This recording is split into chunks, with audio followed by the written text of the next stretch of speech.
Hello everyone, welcome to my YouTube channel Literatureship. आज की इस वीडियो में हम कवर करेंगे विलियम ब्लेक, जिनकी टाइमलाइन है 1757 टू 1827। इनकी डेट ऑफ बर्थ है 28 नवंबर 1757, सोहो लंदन इंग्लैंड में इनका बर्थ हुआ।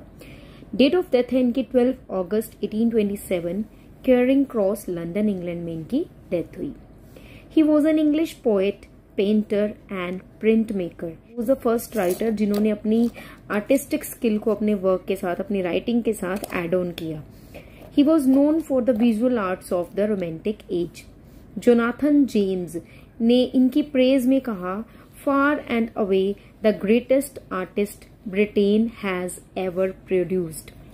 इनके नोटेबल वर्क्स हैं songs of innocence and of experience, the marriage of heaven and hell, The Fours, Jerusalem, Milton, and Did Those Feet in Ancient Time।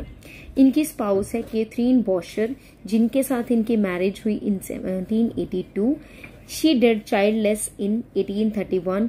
She was totally illiterate. He has been said to be a key early proponent of both romanticism and nationalism। William Michael Rossetti ने इनकी praise में इनको कहा, glorious luminary. He was apprenticed to an engraver. He used to draw drawings of Westminster Abbey. He was greatly influenced by Gothic style. जैसा कि मैंने आपको बताया था कि ये एक पेंटर भी थे और ये एक प्रिंट मेकर भी थे। तो इनकी पेंटिंग आप स्क्रीन पर देख रहे हैं, कुछ इस तरह की होती थी। कॉपर प्लेट्स के ऊपर ये लिखते भी थे, अपना वर्क लिखते थे और उसके ऊपर ये पेंट करते थे। तो इनके ऑलमोस्ट वर्क जो थे ऐसे ही थे। He earned his living as a professional engraver for at least 20 years. ये काम इन्होंने 20 years तक किया। In 1788 he began to experiment with a new method of printing from ash to copper plates, जो मैंने आपको अभी बताया। तो इसकी स्टार्टिंग इन्होंने की थी with the production of songs of innocence, with a lyrical poem etched on it। इसके ऊपर lyrical poem लिखी थी and then उसको copper plate के ऊपर लिख के coloring वगैरह की थी, decoration की थी, which well sold for a few shillings। He completed his series of 537 watercolor designs for Edward Young's Night Thoughts.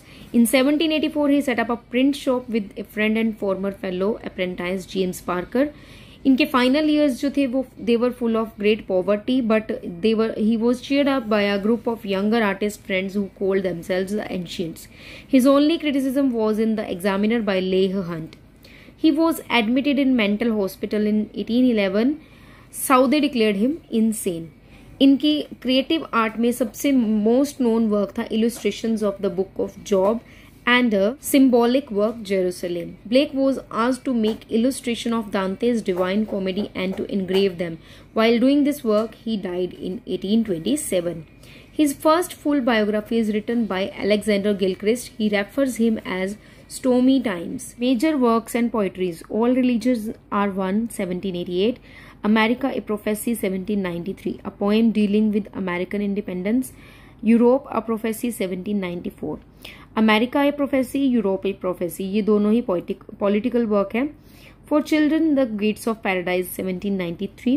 For the Sexes, The Gates of Paradise, 1793. Poetical Sketches, 1783.